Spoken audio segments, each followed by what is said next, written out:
Salut, tu es sur Dérive douce. Aujourd'hui, je vais te parler d'une question qui traverse aussi bien les laboratoires que les discussions de comptoir.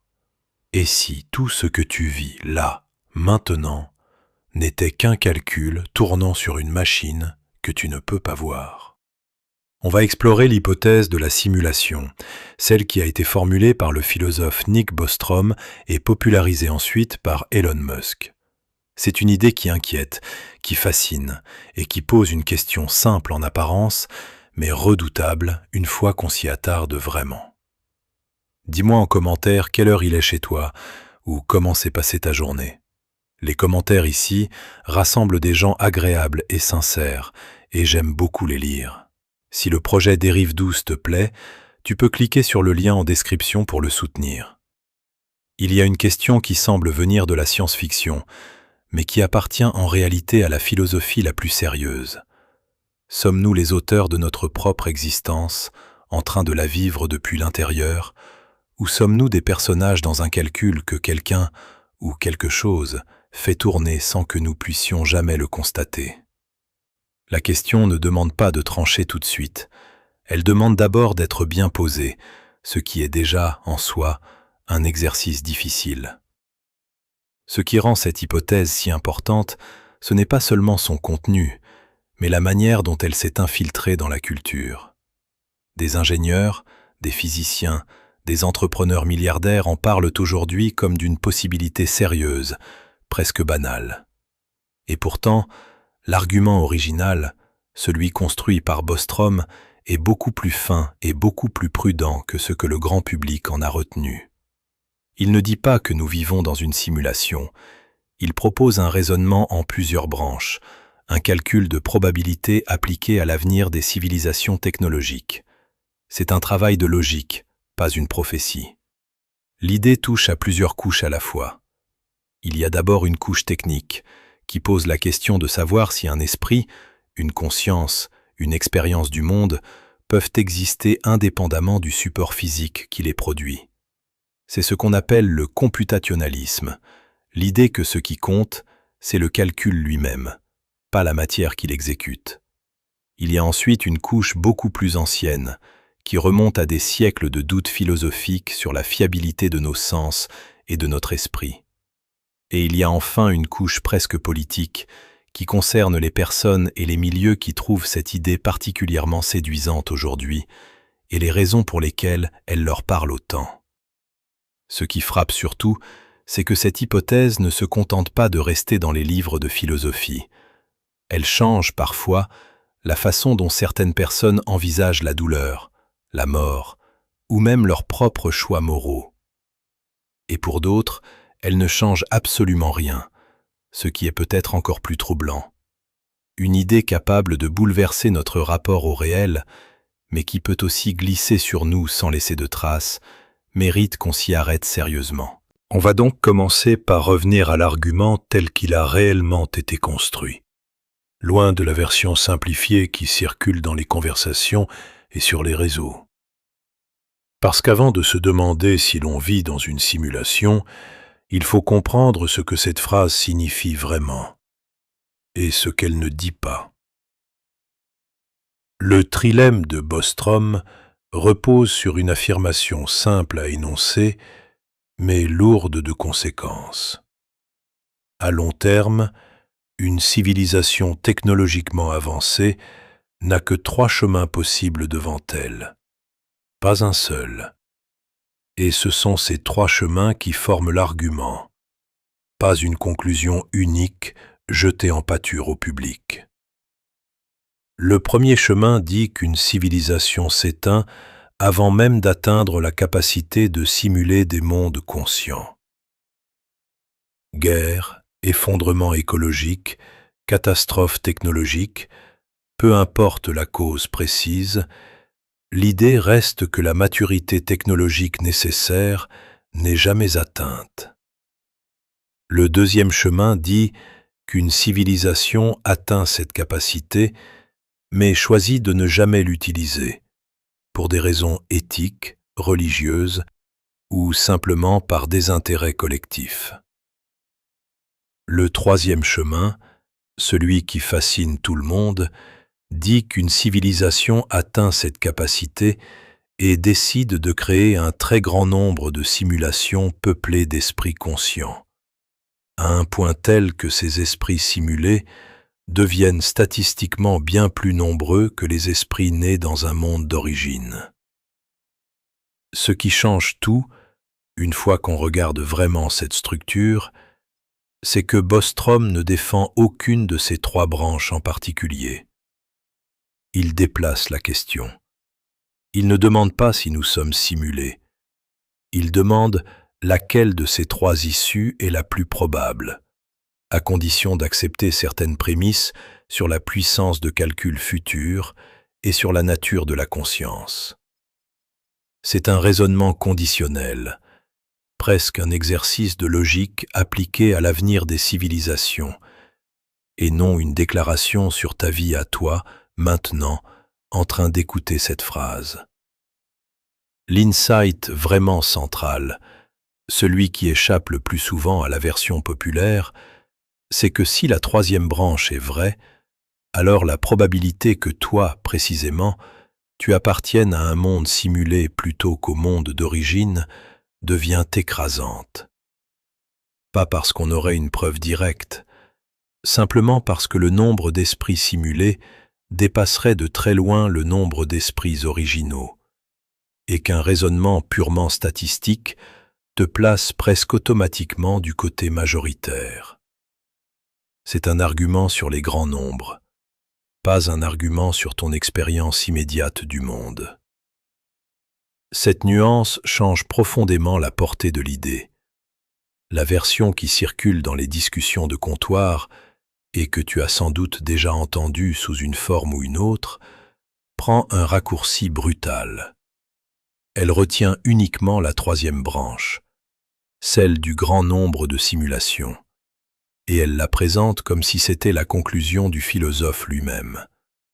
Or, l'argument entier ne fonctionne que si l'on tient les trois branches ensemble, avec leurs probabilités respectives, sans en privilégier aucune par avance.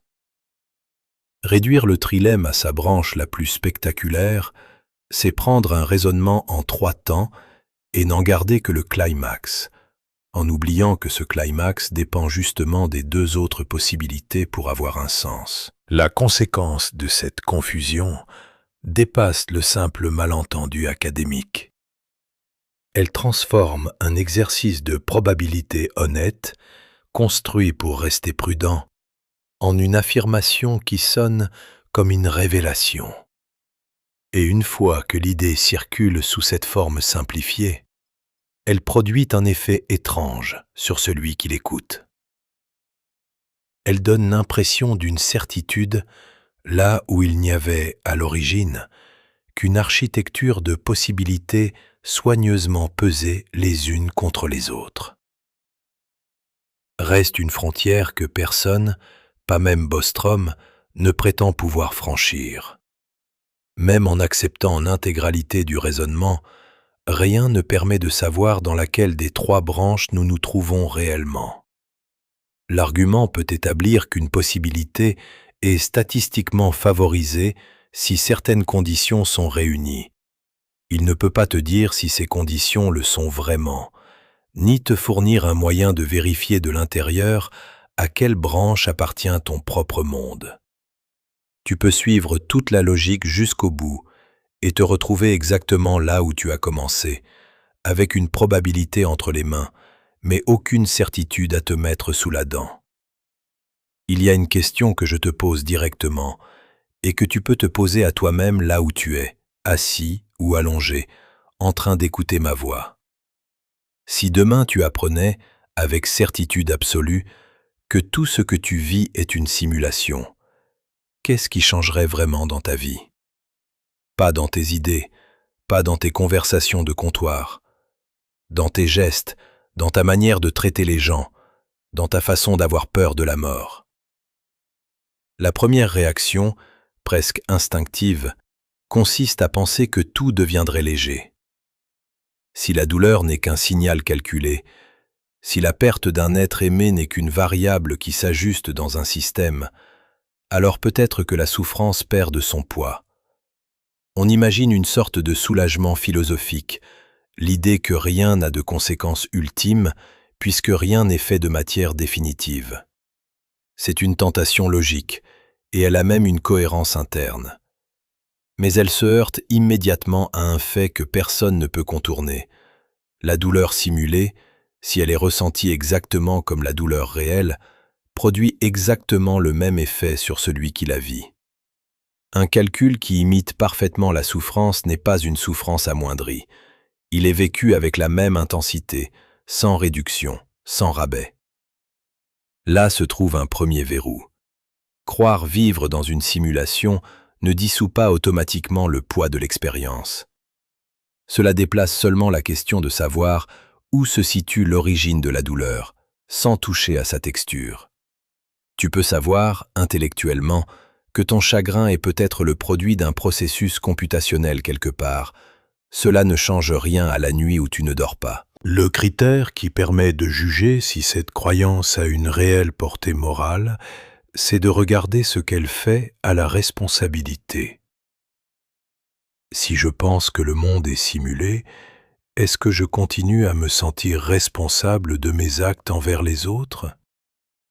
Certains basculent vers une forme de détachement, l'idée que rien n'a vraiment d'importance puisque tout est artificiel. D'autres, à l'inverse, gardent intacte leur exigence éthique, en avançant que la souffrance d'un être simulé mérite exactement la même considération que celle d'un être non simulé, puisque l'expérience vécue ne dépend pas du support qui la produit. Ce deuxième chemin est plus exigeant, et surtout plus cohérent avec l'idée même de computationnalisme évoquée plus tôt. Si l'esprit compte, peu importe le support, alors la souffrance compte aussi, peu importe le support.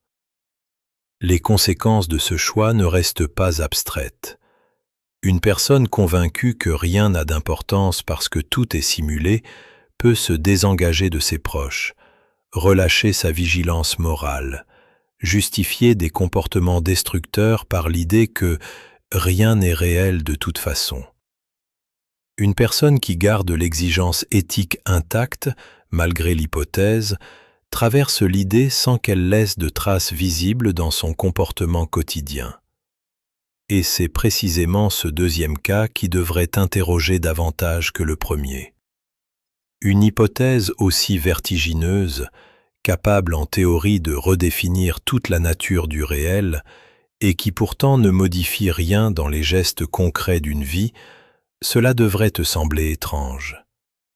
Soit l'idée n'a pas la profondeur qu'on lui attribue, soit elle touche une zone de nous-mêmes qui refuse obstinément de se laisser déstabiliser, même par les vertiges les plus radicaux. La mort, elle, résiste à toutes les tentatives de relecture. Que tu penses vivre dans un monde d'origine ou dans un monde simulé, l'expérience de la fin reste, du point de vue de celui qui la traverse, la même disparition de tout accès au monde. Aucune version de l'hypothèse ne promet une continuité après l'arrêt du calcul, et aucune ne garantit non plus qu'il n'y en ait pas.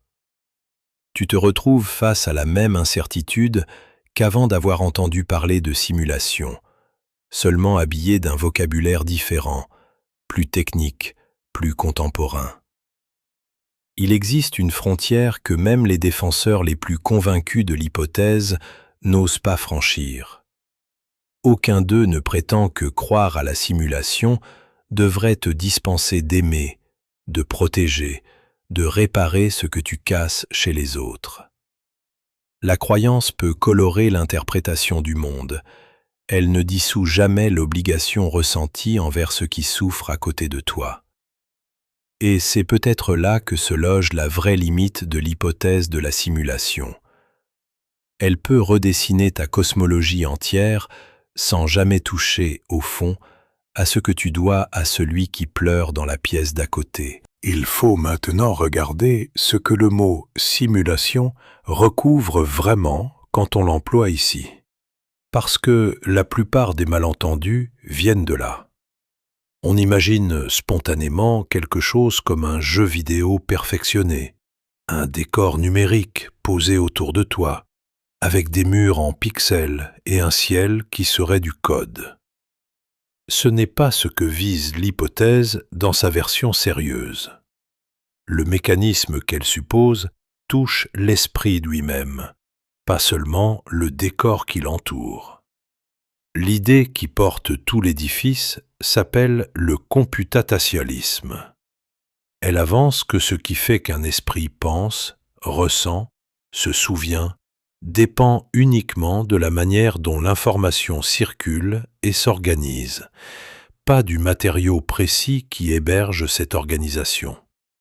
Un cerveau fait de neurones biologiques produit de la conscience parce qu'il exécute certains schémas de traitement, pas parce qu'il est fait de cellules grasses et électriques en particulier. Si cette hypothèse tient, alors n'importe quel autre support capable d'exécuter exactement les mêmes schémas, un processeur, un réseau de calcul suffisamment complexe, produirait exactement le même résultat, la même expérience intérieure, la même impression d'exister. Le support devient interchangeable. Seul compte la structure du calcul. C'est ce mécanisme précis qui permet à l'hypothèse de simulation de tenir debout. Si l'esprit dépendait absolument de la chair, aucune machine ne pourrait jamais produire une conscience. Aucune simulation ne pourrait héberger un « toi » qui ressent réellement quelque chose. L'hypothèse deviendrait alors une pure fiction, sans portée philosophique sérieuse.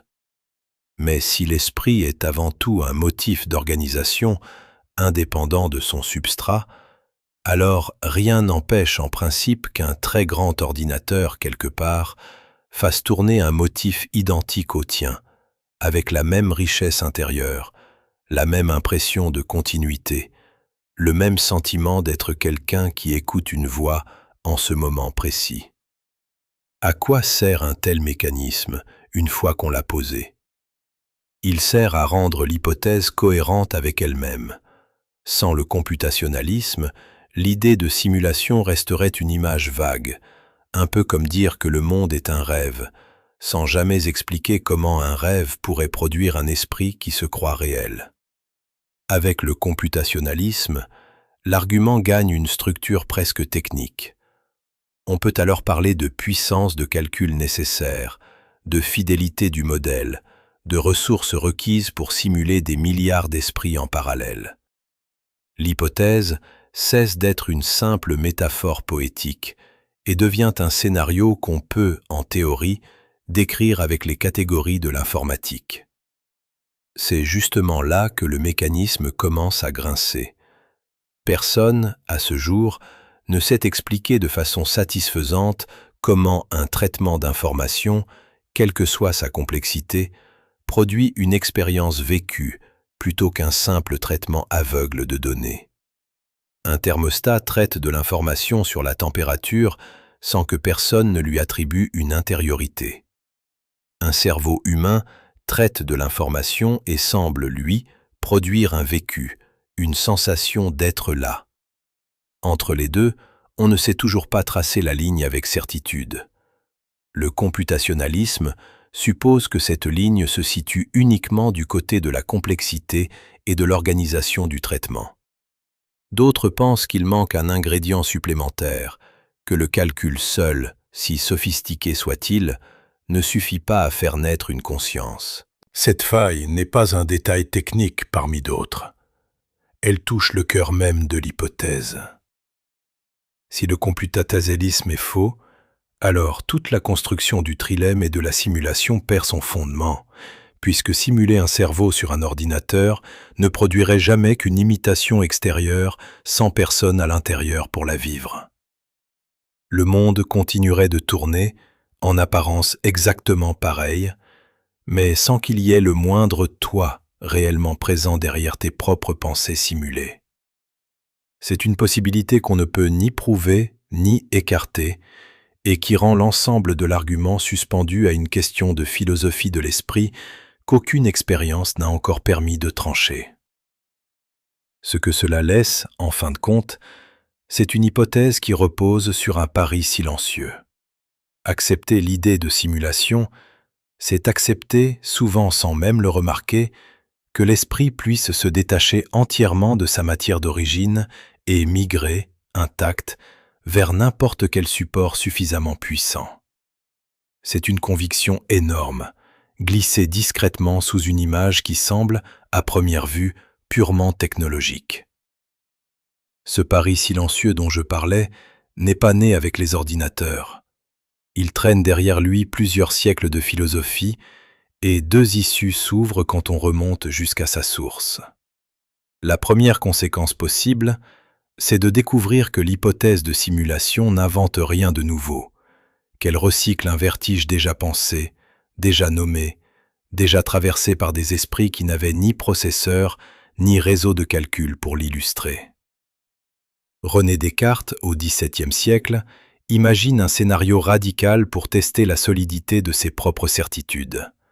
Il suppose qu'un être d'une puissance et d'une ruse extrême, qu'il appelle le malin génie, pourrait s'amuser à tromper son esprit sur absolument tout, le ciel, la terre, les couleurs, les formes, son propre corps. Descartes se demande alors ce qui pourrait résister à un doute aussi total. Il ne cherche pas à prouver que ce génie existe. Il cherche un point d'appui qui tiendrait même si ce génie existait vraiment. La deuxième conséquence possible, presque opposée dans son effet, c'est de sentir que cette généalogie ne rassure pas du tout, qu'elle aggrave au contraire le malaise, parce qu'elle montre que l'humanité tourne depuis des siècles autour du même trou sans jamais réussir à le combler. La tension entre ces deux réactions ne se résout pas facilement. D'un côté, savoir que Descartes a déjà affronté ce vertige donne une forme de compagnie dans le doute, l'impression de ne pas être seul devant l'abîme. De l'autre, cette continuité historique révèle que 3 siècles de pensée, malgré toute leur rigueur, n'ont produit aucune sortie définitive. Le vocabulaire a changé, le malin génie a cédé la place à un supercalculateur, la question reste identique dans sa structure. Comment savoir si ce que je perçois correspond à quelque chose qui existe indépendamment de ma perception? Au siècle dernier, le philosophe Hilary Putnam reformule ce même scénario sous une forme plus organique et plus troublante encore. Il imagine un cerveau retiré de son corps, plongé dans une cuve, maintenu en vie, relié par des électrodes à un ordinateur qui lui envoie exactement les signaux qu'il recevrait s'il habitait un corps en train de marcher dans une rue, de sentir le vent, de voir un visage familier. Ce cerveau ne pourrait, de l'intérieur, faire aucune différence entre cette existence fabriquée et une vie ordinaire, puisque tout ce qu'il connaît du monde lui arrive par les mêmes canaux, quelle que soit leur origine réelle. C'est ici que se dessine la limite de l'explication. Ni Descartes ni Putnam ne prétendent démontrer que le scénario qu'ils décrivent se produit réellement. Ils s'en servent comme d'un instrument pour tester la solidité de la connaissance, pas comme d'une prédiction sur la nature du monde. L'hypothèse de simulation, quand elle s'appuie sur cet héritage, hérite aussi de cette limite. Elle peut montrer qu'il est impossible d'exclure totalement le scénario du calcul. Elle ne peut jamais montrer que ce scénario se réalise. La rigueur de l'argument s'arrête exactement là où commencerait la preuve. Le coût humain de ce vertige ne se loge pas dans une angoisse abstraite de laboratoire. Il se loge dans la fatigue particulière que produit un doute qu'aucune donnée ne peut jamais clore. Tu peux vérifier des faits, comparer des témoignages, recouper des sources. L'incertitude fondamentale sur la nature ultime de ton expérience reste hors de portée de toute vérification. Certains esprits trouvent dans cette impossibilité une forme de liberté, l'idée que, puisque rien ne peut être tranché, on peut cesser de s'épuiser à chercher une réponse. D'autres y trouvent une inquiétude permanente, une sensation de sol qui ne cesse jamais complètement de trembler sous les pas. La résolution partielle que propose cette généalogie ne referme pas le vertige, elle le déplace ailleurs. Descartes finit par s'appuyer sur le simple fait qu'il pense, comme point de départ suffisant pour reconstruire une certitude minimale. Putnam, lui, montre que même la question « suis-je un cerveau dans une cuve ?» se heurte à des difficultés de langage qui la rendent presque impossible à formuler sans présupposer déjà une réponse. L'hypothèse de simulation, héritière directe de ces deux gestes, ne résout donc rien de neuf. Elle prolonge une même intuition, avec un vocabulaire plus technique, plus proche de nos machines. Et c'est peut-être cette proximité technique, plus que la profondeur de l'argument lui-même, qui explique pourquoi le vertige nous saisit aujourd'hui avec une intensité particulière. Il y a quelque chose d'étrange dans le fait même de poser cette question sur les simulateurs, quelque chose qui se retourne contre celui qui la pose. Si une civilisation devient un jour capable de fabriquer des univers entiers de conscience à l'intérieur d'une machine, rien n'empêche que les esprits nés dans cet univers fabriqué développent eux-mêmes, avec le temps, une puissance de calcul suffisante pour fabriquer à leur tour leur propre monde simulé. Et ces mondes-là, s'ils atteignent une complexité suffisante, pourraient héberger d'autres esprits qui, à leur tour, construiraient d'autres univers. La chaîne ne trouve, en principe, aucune raison logique de s'arrêter. Ce vertige a un nom. On l'appelle la régression infinie des simulations. Il ne s'agit pas d'une curiosité amusante posée en marge de l'argument. Il touche directement sa force probabiliste. Le raisonnement de Bostrom repose en partie sur l'idée qu'un univers de base pourrait engendrer un très grand nombre d'univers simulés, ce qui rendrait statistiquement plus probable de se trouver parmi les simulés que parmi les habitants du monde originel. Mais si chaque simulation peut engendrer d'autres simulations, la pyramide ne s'arrête plus à un seul niveau. Elle s'étire vers le bas sans limite visible.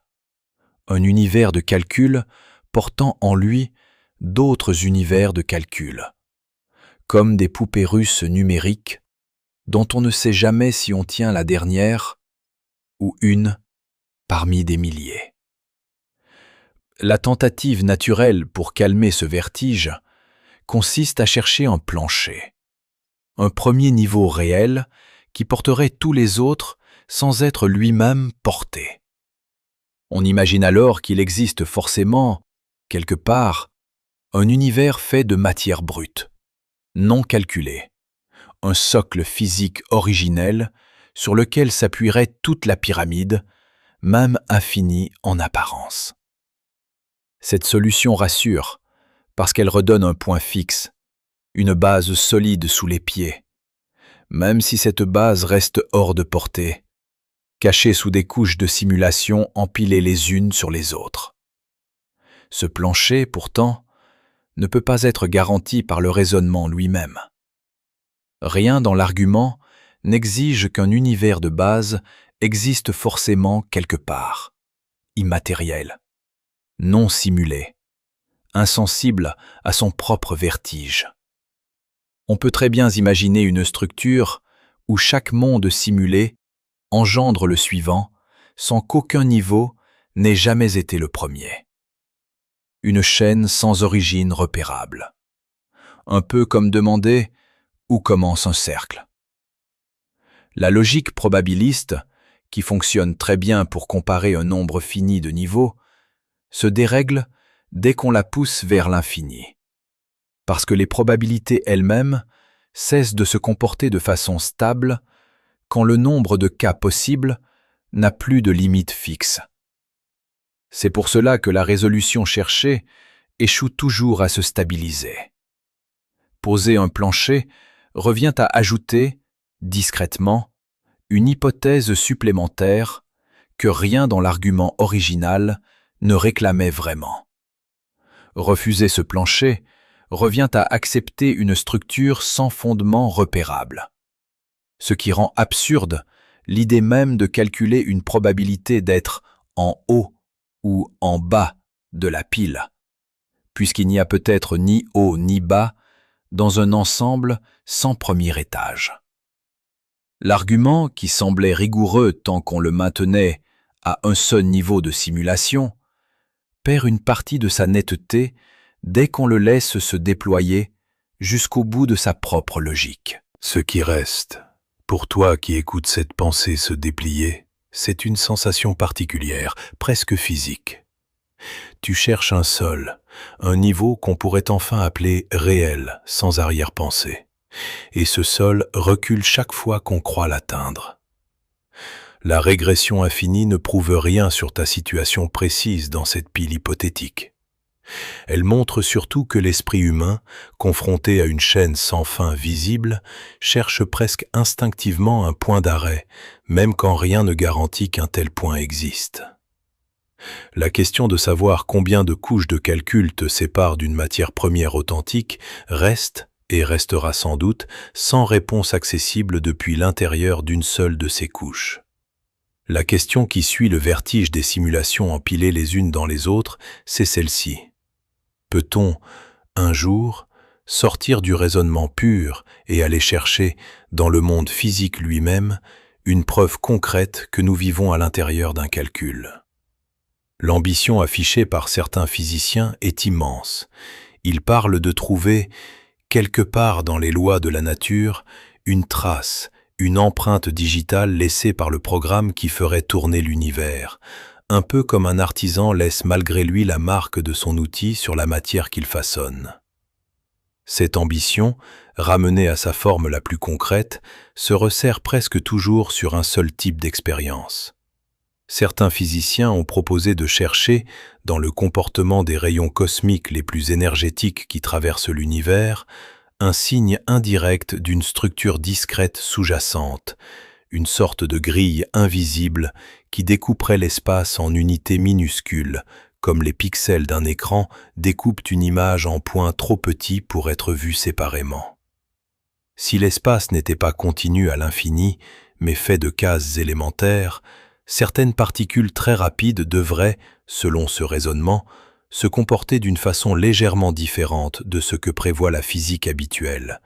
Une anomalie minuscule, presque imperceptible, mais théoriquement mesurable. L'écart entre la prétention initiale et ce cas précis saute aux yeux dès qu'on s'y attarde.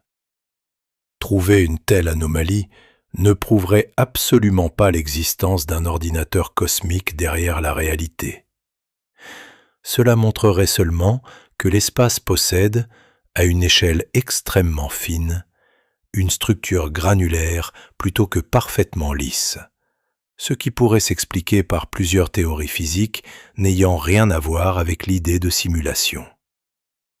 Et l'absence d'une telle anomalie, ce qui est le cas jusqu'ici, ne réfute rien non plus, puisqu'une simulation suffisamment sophistiquée pourrait très bien dissimuler sa propre grille en dessous du seuil que nos instruments savent détecter. L'expérience, aussi ingénieuse soit-elle, ne peut produire ni une confirmation propre, ni une réfutation propre. Elle produit, au mieux, un indice compatible avec plusieurs récits différents du monde. Ce que cela révèle dépasse largement le seul cas des rayons cosmiques. Il touche à la nature même de l'hypothèse de simulation prise comme objet scientifique. Une théorie, pour appartenir vraiment au champ de la science, doit pouvoir se heurter à une expérience capable de la mettre en échec, capable de dire clairement non, ce scénario ne tient pas. L'hypothèse de simulation semble toujours pouvoir absorber n'importe quel résultat sans jamais être vraiment mise en danger. Trouve-t-on une anomalie, elle devient la preuve d'une grille de calcul. N'en trouve-t-on aucune, elle devient la preuve que la simulation est trop parfaite pour se laisser surprendre. Cette souplesse, qui ressemble à une force, fonctionne en réalité comme un piège méthodologique. Elle rend l'idée compatible avec tout, et une idée compatible avec tout cesse de dire quoi que ce soit de précis sur le monde. Le trouble que provoque cette situation ne vient pas d'un manque d'intelligence chez ceux qui cherchent. Il vient de la structure même du problème posé. Comment tester une hypothèse qui prévoit, par construction, que ses propres traces pourraient être invisibles depuis l'intérieur du système qu'elle décrit? C'est un peu comme demander à un personnage de roman de vérifier, en observant les pages qui l'entourent, si ces pages existent réellement, alors que tout ce qu'il perçoit de son monde lui arrive précisément par ces pages. L'outil de vérification et l'objet à vérifier se confondent, et cette confusion n'a rien d'un simple défaut d'ingéniosité expérimentale, elle touche à quelque chose de plus profond dans la manière dont la connaissance humaine se construit, toujours depuis l'intérieur de ce qu'elle cherche à comprendre. Reste alors une question qui ne trouve pas de réponse stable. Faut-il continuer à chercher des traces physiques en espérant qu'un jour la technologie affine assez les instruments pour trancher?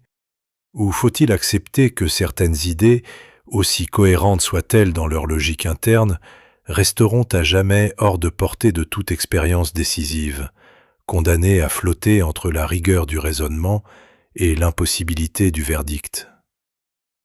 Il existe, au cœur même du débat scientifique, une ligne de fracture qui remonte bien avant Nick Bostrom, bien avant l'informatique, une ligne héritée du siècle dernier, quand le philosophe des sciences Karl Popper a proposé un critère simple pour distinguer une théorie scientifique d'un récit séduisant mais invérifiable. Selon lui, une affirmation mérite le nom de science seulement si elle peut, en principe, être mise en échec par une expérience.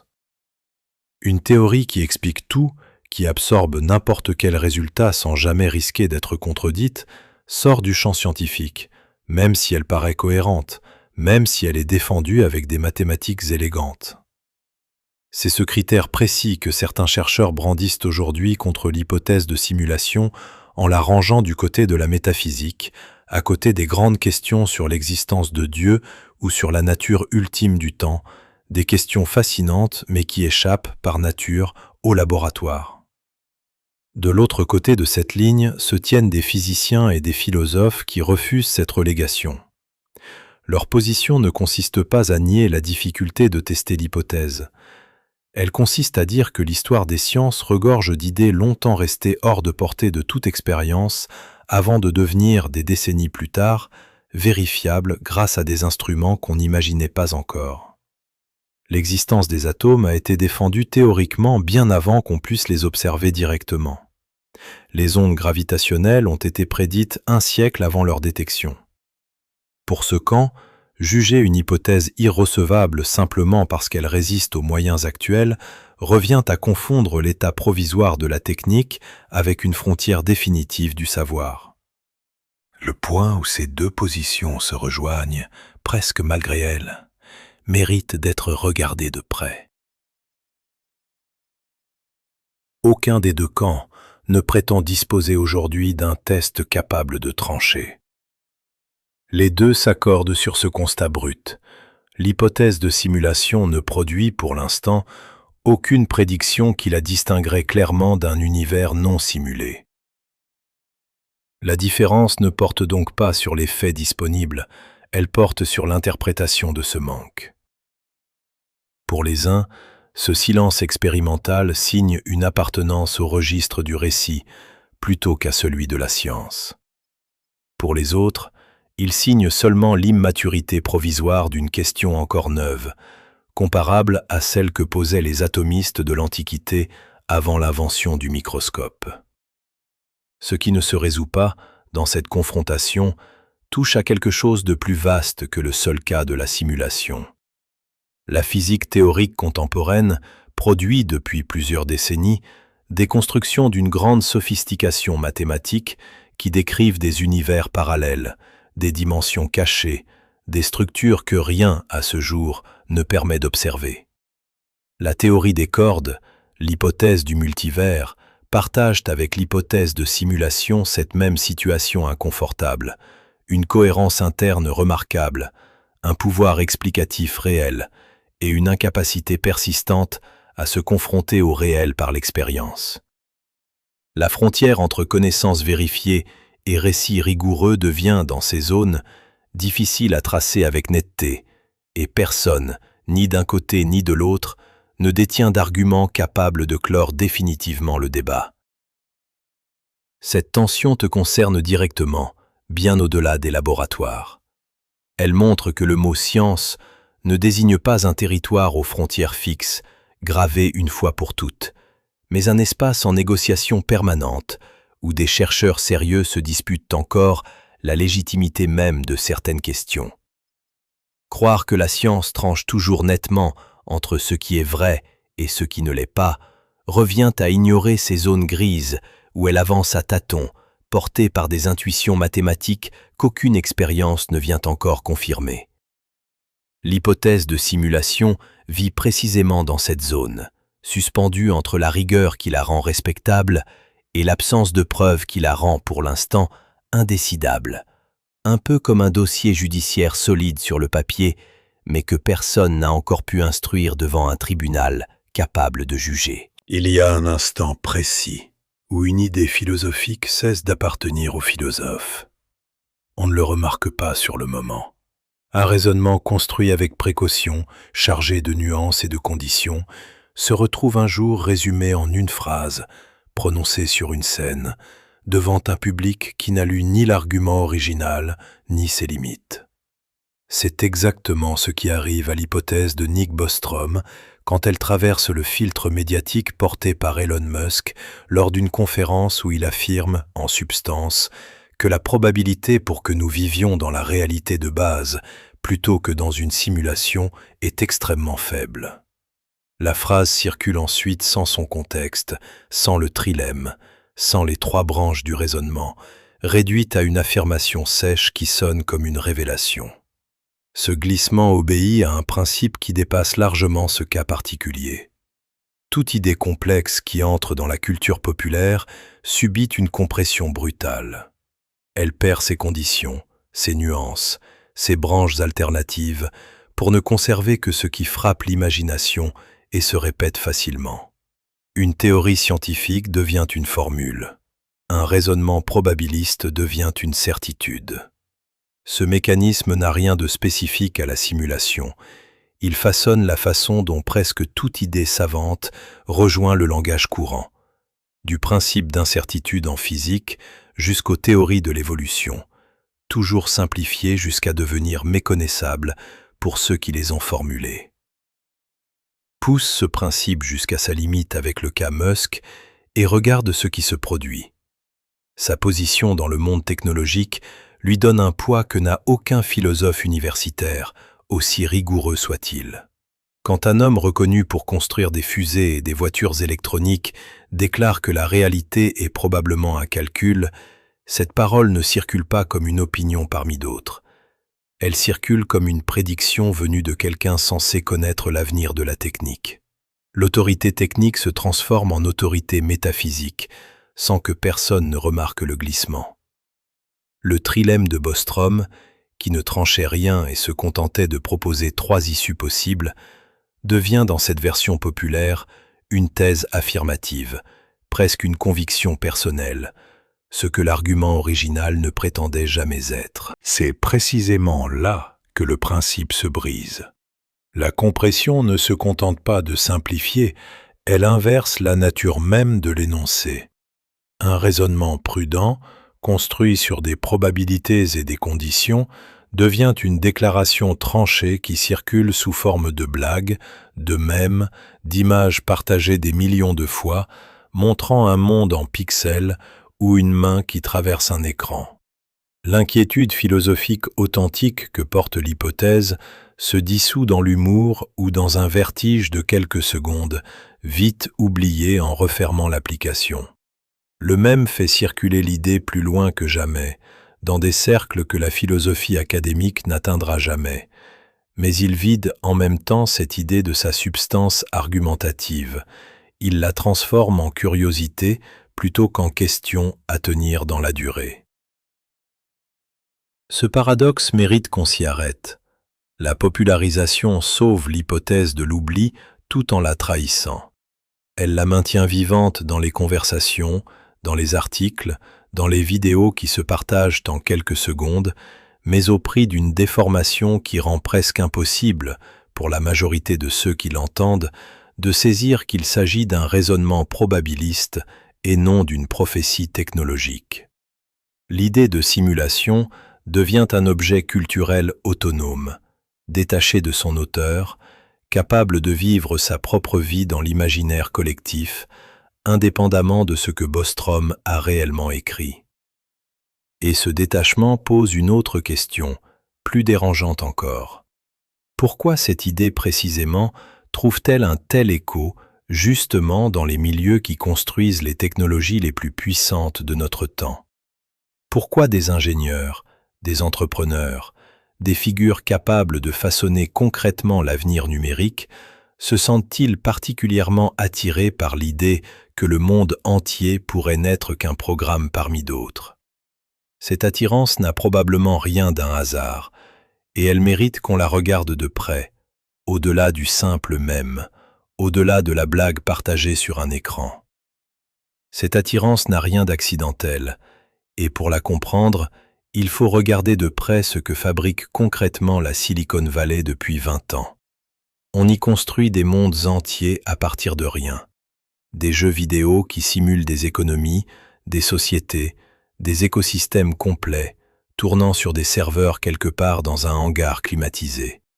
On y entraîne des intelligences artificielles dans des environnements virtuels avant de les lâcher dans le réel. Pour quelqu'un qui passe ses journées à créer des simulations de plus en plus sophistiquées, l'idée que sa propre existence pourrait suivre le même schéma n'a rien d'exotique. Elle prolonge simplement, à l'échelle cosmique, un geste professionnel quotidien. Il y a là un effet de miroir qu'il vaut la peine de nommer clairement. Les ingénieurs qui bâtissent des mondes numériques projettent naturellement leurs propres pratiques sur l'univers entier. Ce n'est pas tant que l'hypothèse de simulation les convainc par la force de son argument philosophique, c'est qu'elle leur ressemble. Elles parlent leur langage, celui du code, des serveurs, des architectures de calcul.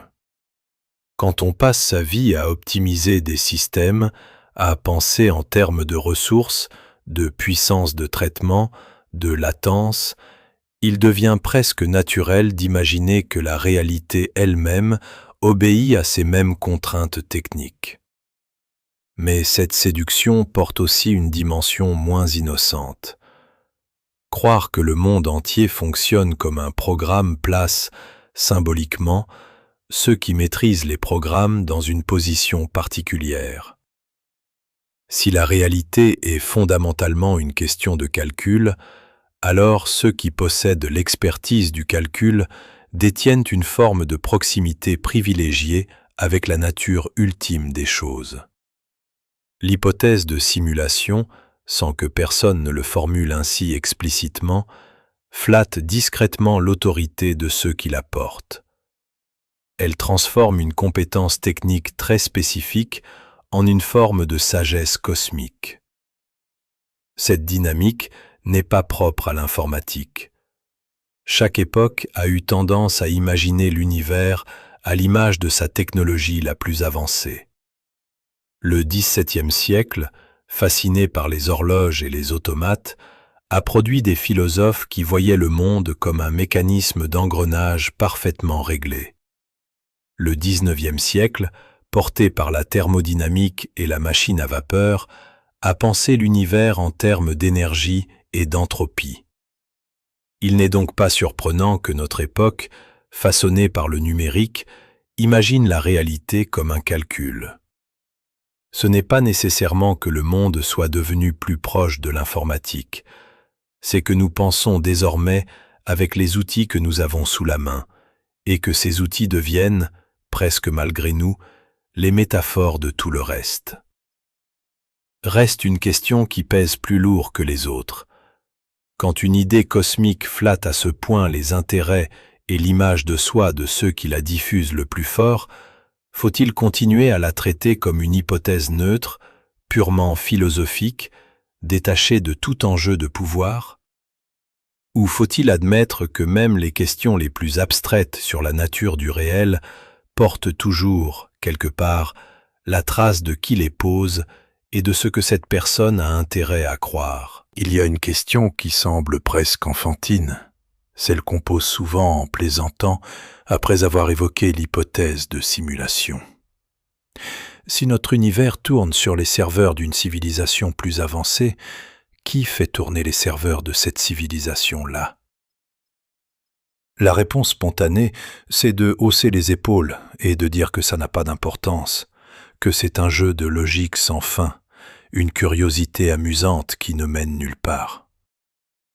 On la traite comme un détail technique du raisonnement, un peu comme on s'amuserait à demander ce qu'il y a avant le début du temps. Cette réponse ne tient pas longtemps face à un examen sérieux.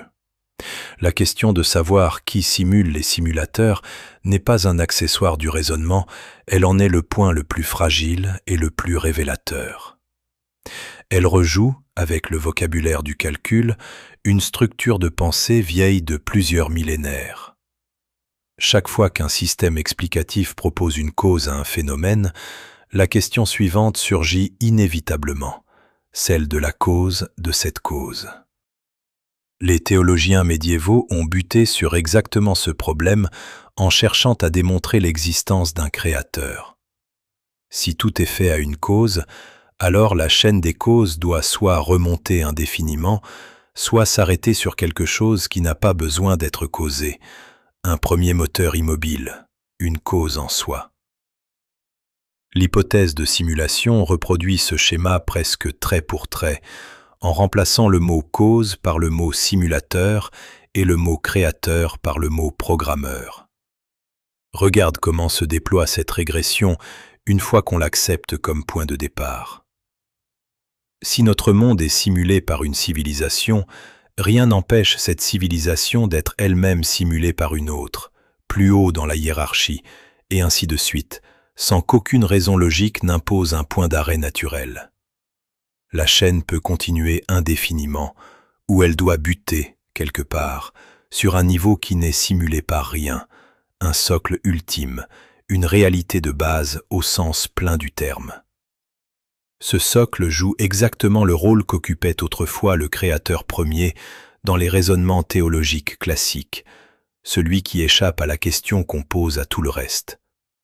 On ne demande jamais qui a créé le créateur, parce que la définition même de ce terme suppose qu'il échappe à cette exigence. On ne devrait jamais avoir à demander qui simule le premier simulateur, pour la même raison structurelle. Ce qui complique tout, c'est que personne, dans les discussions contemporaines sur la simulation, ne reconnaît volontiers cette parenté. Le vocabulaire change, on parle de serveur, de puissance de calcul, d'ingénieur plutôt que de divinité, et cette différence de langage suffit à masquer la ressemblance de structure. Le raisonnement se sent moderne, technique, débarrassé de toute connotation religieuse, alors qu'il reconduit fidèlement l'un des plus anciens problèmes de la métaphysique occidentale, celui du premier fondement qui ne repose sur rien d'autre que lui-même. Cette absence de reconnaissance n'est pas un détail. Elle permet à beaucoup de considérer l'hypothèse de simulation comme une question purement scientifique, débarrassée de tout héritage théologique, alors qu'elle en porte la trace jusque dans sa forme logique la plus intime. Et cette trace invite à se demander pourquoi une culture qui se pense sécularisée, qui a mis de côté les grandes questions sur le créateur et le sens ultime, retrouve exactement le même vertige en changeant simplement de costume. Peut-être que le besoin de poser une limite, de trouver un point où la chaîne des causes s'arrête enfin, ne disparaît jamais vraiment. Il se déplace, il change de nom, il se glisse dans le langage qui paraît le plus neutre à chaque époque, mais la question qu'il pose reste, au fond, la même depuis toujours. Reviens à la question de départ, celle que tu portais peut-être sans la formuler ainsi. Es-tu l'auteur de ta propre existence ou le personnage d'un calcul qui tourne sans que tu puisses en voir la machinerie?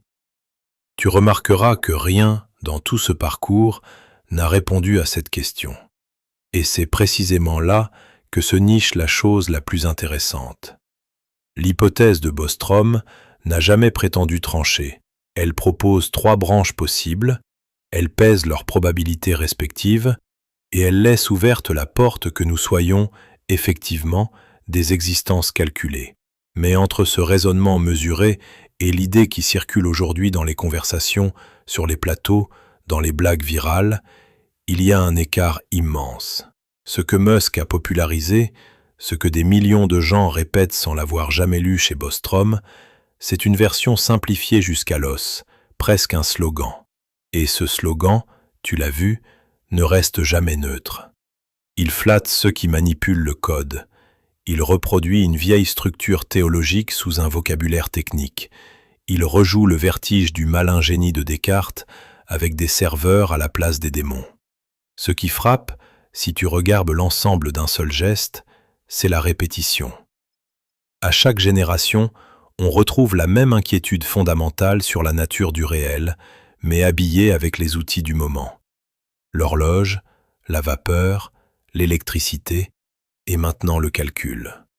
Ce n'est peut-être pas que le monde ressemble de plus en plus à un ordinateur, c'est que nous pensons avec les instruments que nous avons sous la main et que ces instruments deviennent, sans qu'on s'en aperçoive, les métaphores à travers lesquelles nous interrogeons notre propre existence. Il faut aussi reconnaître les limites de tout ce chemin. Aucune expérience physique connue ne permet de confirmer ni d'infirmer que tu vis dans une simulation. Aucun instrument ne peut sortir du système pour vérifier s'il existe un système au-dessus. Cette impossibilité n'est pas un détail technique en attente d'être résolu par un futur progrès scientifique. Elle touche à la structure même de la question. Un esprit à l'intérieur d'un calcul ne dispose d'aucun point de vue extérieur à partir duquel juger s'il est calculé.